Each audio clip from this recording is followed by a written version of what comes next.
جی students, ہم دیکھ رہے تھے خط عدم ترجیح کی خصوصیات۔ اب اس کی دوسری خصوصیت کی طرف آتے ہیں۔ دوسری خصوصیت ہے خطوط عدم ترجیح مبدہ کی طرف مہدب ہوتے ہیں، یعنی یہ کنویکس ٹو دا اوریجن ہوتے ہیں۔ کنویکس ٹو دا اوریجن ہونے والی پراپرٹی ہمیں یہ بات انڈیکیٹ کرتی ہے کہ جب بھی ہم ایکس شے کی یونٹ بڑھائیں گے تو وائی شے کی کچھ نہ کچھ اکائی ہمیں چھوڑنی پڑے گی۔ جب آپ اے پوائنٹ سے پوائنٹ بی کی طرف آئیں گے، ایکس شے 1 سے 2 ہوگی تو وائی کم ہو کے 15 سے 12 ہو جائیں گی۔ پھر آپ بی سے سی پہ آئیں گے تو ایکس شے میں 1 یونٹ کا اضافہ کریں گے اور سی جو ہے وہ آپ کی اس دفعہ بی سے پوائنٹ سی کی طرف آئیں تو وائی شے کم ہو کر 12 سے 3 ہو جائے گی۔ جو آپ ایکس شے بڑھاتے جائیں گے آپ کو وائی کے کچھ یونٹ سیکریفائز کرنے ہوں گے، چھوڑنے ہوں گے، لیکن یہ ریشو جو ہے وہ ہر دفعہ پچھلے کے مقابلے میں کم ہوتی چلی جائے گی۔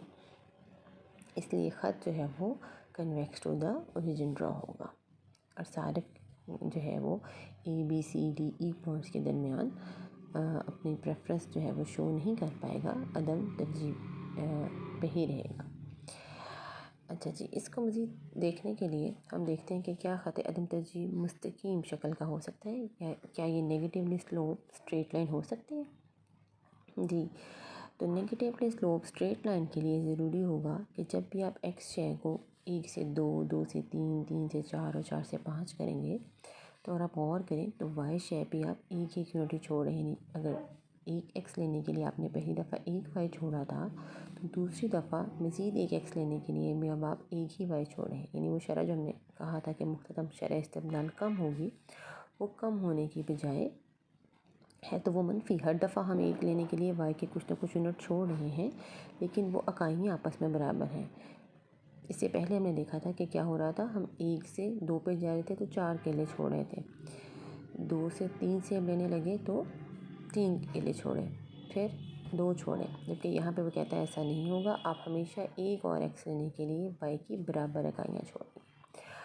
عام طور پر ہمیں یہ اس طرح کا خط ترجیح نظر نہیں آتا، یہ صرف تب نظر آتا ہے جب ایکس اور وائی شے دونوں ایک دوسرے کا متبادل ہو، یعنی سیب اور کیلے کی بجائے ایک طرف پیپسی کا گلاس ہو اور دوسری طرف کوکا کولا کا گلاس ہو، تو پھر آپ جو ہے وہ ٹریڈ آف ایک کے ساتھ کر پائیں گے۔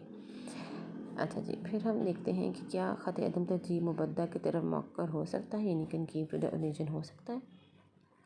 اس کو دیکھنے کے لیے بھی کہہ رہے ہیں کہ جب بھی آپ ایکس شے کو چھوڑیں گے، اگر اس قسم کا انڈیفرنس کا ہوا خط عدم ترجیح اس طرح کا ہوا تو ایکس شے کی ایک اور اکائی لینے کے لیے آپ کو ہر دفعہ وائی کی زیادہ چیزیں چھوڑنی پڑیں گی۔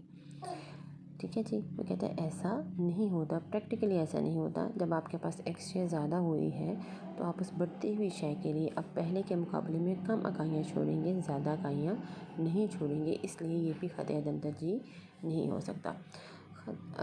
اس بات سے دوسرے پوائنٹ سے میں بات کلیئر ہوگی کہ خط عدم ترجیح ہمیشہ کنویکس ٹو دا اوریجن ہی ہوگا، نہ ہی وہ ایک اسٹریٹ لائن ہوگی اور نہ ہی وہ کنکیو ٹوورڈ دا اوریجن ہوگا۔ تیسری خصوصیت کی طرف آتے ہیں، کیا خط عدم ترجیح ایک دوسرے کو قطع کرتے ہیں؟ یہاں پہ ہم پڑھ رہے ہیں کہ قطع نہیں کرتے۔ کیوں قطع نہیں کرتے؟ اس کی بنیادی وجہ یہ ہے کہ ایک خط عدم ترجیح ایک طرح کے معیار تسکین کو شو کرتا ہے، ظاہر کرتا ہے۔ جیسے جیسے آپ کے خط عدم ترجیح اوپر کی طرف جائیں گے تو معیار تسکین بلند ہوتا جائے گا، جیسے جیسے نیچے کی طرف آئیں گے تو معیار تسکین کم ہوگا۔ یعنی یہ 2 خط آپ کے سامنے بنے ہوئے ہیں، آئی سی 1 پر معیار تسکین کم ہوگا، آئی سی 2 پر معیار تسکین زیادہ ہوگا۔ اسی طرح آئی سی 1 پہ دیکھیں اس نے ایک پوائنٹ بی لیا ہوا ہے، اس پہ معیار تسکین کم کیوں ہے؟ کیونکہ اس میں ایکس بھی کم ہے اور وائی بھی کم ہے۔ آئی سی 2 پہ معیار تسکین زیادہ ہوگا، اس پہ ایک نقطہ لیا ہے سی کو اگر آپ دیکھیں تو اس میں ایکس بھی زیادہ ہے، ایکس شے بھی زیادہ ہے اور وائی شے بھی زیادہ ہے۔ تو ظاہری سی بات ہے جب 2 پوائنٹس جن میں سے ایک پر دونوں اشیاء زیادہ ہیں اس کا معیار تسکین زیادہ ہوگا، اس لیے ہم یہ کہہ سکتے ہیں کہ جو آئی سی 2 جو اوپر والا خط ہوگا اس پہ معیار تسکین زیادہ ہوگا اور نیچے والے پر کم ہوگا۔ اب جو بات ہم ڈسکس کرنا چاہ رہے ہیں وہ ہے پوائنٹ اے، کہ کیا پوائنٹ اے یعنی کیا 2 خط ایک دوسرے کو قطع کر سکتے ہیں؟ اب دیکھیں اگر تو پوائنٹ اے آئی سی 1 کا حصہ ہوا تو اس پہ معیار تسکین کم ہوگا، اگر یہ آئی سی 2 کا حصہ ہوا اس پہ معیار تسکین زیادہ ہوگا کیونکہ وہ اوپر بنا ہوا ہے۔ جبکہ ایسا ممکن نہیں ہے۔ ایک ہی وقت نقطے پر ایک ہی وقت میں معیار تسکین مختلف نہیں ہو سکتا، اس لیے یا تو وہ IC1 کا حصہ ہوگا یا IC2 کا، ایک وقت میں وہ دونوں کا حصہ نہیں ہو سکتا۔ اس بات سے یہ بات واضح ہوتی ہے کہ دو خط عدم ترجیح کبھی بھی ایک دوسرے کو قطع نہیں کریں گے۔ جو خط عدم ترجیح اوپر ہوگا وہ زیادہ معیار تسکین کو شو کرے گا، ظاہر کرے گا، اور جو خط عدم ترجیح نیچے ہوگا وہ پست معیار تسکین کو ظاہر کرے گا۔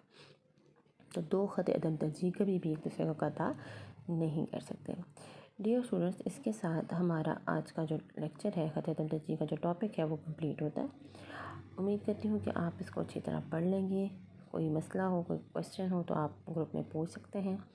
ساتھ ہی ساتھ آپ اس کی مشقی سوالات جو دیے گئے ہیں، مختصر سوالات، ان کو اچھی طرح تیار کر لیں گے۔ چیپٹر 2 اس کے ساتھ ہمارا کمپلیٹ ہوتا ہے۔ اب انشاءاللہ نیکسٹ لیکچر میں ہم اگلا چیپٹر سٹارٹ کریں گے۔